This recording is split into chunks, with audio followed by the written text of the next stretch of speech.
Salut les amis, j'espère que vous allez bien, bienvenue pour cette nouvelle vidéo, comme d'habitude, plaisir énorme d'être avec vous aujourd'hui. Bienvenue à toi, joueur invétéré, bienvenue à toi, joueur compulsif que tu es, c'est pas grave, on en est tous passés par là, c'est le jeu ma pauvre Lucette. Aujourd'hui je donne 4 méthodes, mes 4 méthodes pour augmenter votre discipline de manière à faire de l'oseille, de manière à faire du big bébé. C'est parti.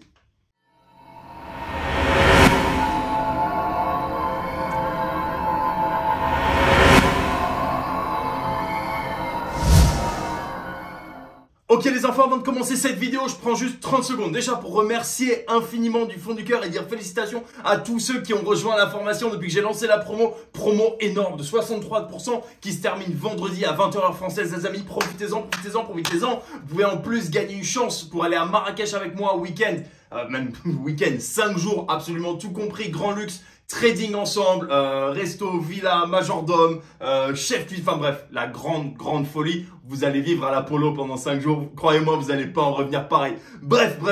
Ça se termine vendredi à 20h. Cliquez sur le lien en dessous, comme ça vous y allez directement. Bref, je vais pas m'étendre sur le sujet 3 plombes. On démarre. In fine, qu'est-ce qui fait la différence? Qu'est-ce qui fait la différence entre un trader gagnant et un trader perdant? Entre un parieur gagnant et un parieur perdant? C'est la discipline en fait. Ça va pas être les stratégies, ça va pas être votre bankroll, etc. Rien du tout. C'est la discipline. Certains vont dire oui, la motivation, etc. La motivation peut mourir tous les jours. Si vous avez la discipline, vous allez être sur le bon chemin. Tout simplement. Donc, qu'est-ce qui fait qu'en général, vous allez cramer votre bankroll? Manque de discipline par rapport à votre risque engagé, etc. Et donc cette vidéo elle est là pour vous donner des petites techniques de manière à améliorer votre discipline. C'est quelque chose qu'il va falloir faire assez régulièrement. Entraînez votre petit cerveau de parieur compulsif que vous êtes, parce que j'en suis passé par là et Dieu sait que la plupart d'entre vous y êtes encore. C'est normal, mais c'est la raison pour laquelle 99% échouent et c'est la raison pour laquelle le 1%, votre serviteur, se régale sur les paris sportifs, sur le trading sportif, peu importe comment vous l'appelez. D'accord? Donc, première méthode. Prends le trade à la cote que tu as choisi. Quoi qu'il arrive, d'accord? Je vais vous prendre l'exemple très rapide de l'over 1,5 but, d'accord? C'est une de mes stratégies préférées. Il y a d'ailleurs un groupe que vous pouvez rejoindre. N'hésitez pas, je vous envoie toutes mes prédictions. Et c'est justement l'idée, c'est de prendre le trade à l'aveugle. Quoi qu'il se passe en live, en se basant uniquement sur nos sélections d'avant-match, sur les prédictions, sur les stats de but, etc. Enfin, sur les buts, bref, sur la totale, en oubliant complètement le live, d'accord? Quand la cote indiquée arrive, on y va. Même si un autre but a été marqué littéralement 10 secondes avant, on s'en fout.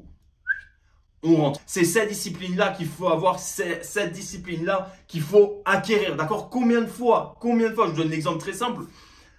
Combien de fois, par exemple, on doit rentrer sur une cote à 4 et je vois que les mecs décident de rentrer à 3,80, à 3,70, à 3,60. En soi, on va se dire, bon, c'est pas grave. Si ce n'est qu'ils vont prendre un profit moins important parce qu'ils ont manqué de discipline. Si à l'inverse, quand la cote arrive à 4, les mecs se disent « Ah, c'est encore un petit peu calme, ça pousse pas trop, etc. Je vais rentrer à 4,5 par exemple, 4,6. » Le but arrive à 4, 4,1. Terminé bébé, merci, au revoir. Tu viens de perdre une occasion. Pourquoi? Parce que tu as manqué de discipline. Donc ça, c'est le premier exercice qu'il va falloir mettre en place. Faites-le avec des micro-mises, d'accord? Si vous décidez d'entrer sur une cote à... C'est horrible. Sur une cote à 1,80, d'accord? Ne rentrez pas sur une cote à 1,70. Ne rentrez pas sur une cote à 1,60. Pour vous assurer de ne pas manquer de discipline, mettez une petite mise. C'est la solution. Entraînez votre cerveau. Ok, deuxième exercice. Celui-là, il est bizarre. Écoutez-moi jusqu'au bout. Celui-là, il est difficile. Prenez un match que vous avez sélectionné, qui fait partie des matchs sur lesquels vous vouliez potentiellement vous placer. Regardez le match. Regardez les statistiques. Touchez pas à votre clavier. Touchez pas à votre clavier. Touchez pas à votre ordi. Touchez pas à votre téléphone. À rien du tout. Vous ne pariez pas. Vous placez pas un centime sur ce match. Quoi qu'il arrive. Pourquoi? Parce que tu l'auras décidé. Tout simplement. Et comme ça, si un jour, tu as un match qui est un petit peu hors sélection, ou tu n'es pas trop sûr, etc., tu auras cette discipline du mec qui dit « C'est mort. J'y vais pas. » Pourquoi? Parce que j'ai décidé, parce que je sais que c'est pas logique, parce que je sais que ça va contre ma stratégie, ça va contre ce que j'avais décidé. Tout simplement. C'est des petits exercices, encore une fois, qui ont l'air de rien, qui font une énorme différence à la fin. Pour vous donner un petit exemple de discipline très simple, le week-end, j'ai une série de prédictions, d'accord? J'ai en général à peu près 7-8 matchs le samedi, 7-8 matchs le dimanche. Je ne regarde pas les autres matchs en fait. Je n'en ai rien à foutre. Si ça faisait pas partie de mes plans, ça faisait pas partie de mes prédictions à la base, ça m'intéresse pas en fait. Ça ne m'intéresse pas. J'ai reçu un message me disant regarde sur le match Nantes-Monaco, Nantes pousse de dingue en deuxième période. Nantes. Si ça rentre pas dans les cases à froid, ça rentre pas dans les cases à chaud. Tout simplement, bébé. Tout simplement. Discipline de base. En troisième point, c'est pareil. Si vous voulez faire en milieu de semaine ou sur le week-end, c'est vous qui décidez. Faites une petite pause pendant quelques jours, d'accord? Faites une petite pause. C'est ce que je dis en permanence à mes élèves.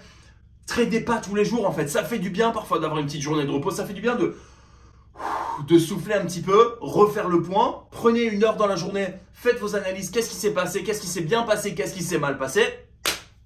Et vous pouvez avancer plus sereinement. Et je vous garantis une chose. Le fait d'avoir pris cette décision de faire une petite pause va complètement changer les jours suivants. De très très très loin. Vous allez être reposé, détendu, serein et vissé comme un missile bébé pour faire un oseille terrible. Ok les amis, en quatrième point, voilà, cette vidéo est relativement courte. J'ai juste envie que vous preniez les bonnes informations, que vous les reteniez, notez-les, appliquez-les, comme ça on n'en parle plus bébé. Plein d'oseille. Quatrième point, fixe-toi une mise. Fixe-toi une mise. Tu ne dérogeras pas. Que ce soit pour 10, 20, 30 jours, 3 mois, 6 mois, j'en sais rien. Tu te fixes une mise. Et tu ne déroges pas. Quoi qu'il arrive, si tu perds de l'oseille, tu perds de l'oseille. Si tu gagnes de l'oseille, tu gagnes de l'oseille. Tu n'augmentes pas ou tu ne baisses pas ta mise. D'accord? Encore une fois, question de discipline. Pourquoi? Si, on va dire, si tu as une augmentation magnifique, on va dire à 20-30% par mois sur 3 mois, tu vas être tenté de te dire, attends, je vais arrêter de poser mes mises à 50 balles. Je vais augmenter. Ouais. Qu'est-ce qui se passe? En général, quand tu prends une décision comme ça veut dire que tu as une super bonne série, d'accord? Malheureusement, le principe même d'une bonne série, c'est qu'un jour ou l'autre, elle va s'arrêter. Si tu augmentes tes mises quand tu es là, malheureusement, ça peut faire très mal. La chute peut faire très mal. Si tu as doublé tes mises, ce qui est quand même le cas de beaucoup d'entre vous, d'accord? De partir un petit peu en sucette et d'augmenter ses mises parce que ça y est, il y a 3 semaines de bons résultats. Pas du tout, d'accord? Donc, discipline à fond. Fixe-toi une durée sur laquelle tu vas poser la même mise à chaque fois. Si jamais tu es en perte, ne diminue pas tes mises en fait. Ne les augmente pas non plus, mais ne les diminue pas. Pourquoi? Parce que si tu as une bonne série, ça ne te permettra pas de remonter à ton niveau originel. Encore une fois. Mindset. Si tu as la discipline, tu vas gagner de l'oseille. Et voilà les amis, on arrive déjà au bout de cette vidéo. J'espère que ça vous a plu, j'espère que vous avez passé un bon moment les bébés. Pour ma part, comme d'habitude, je me suis régalé.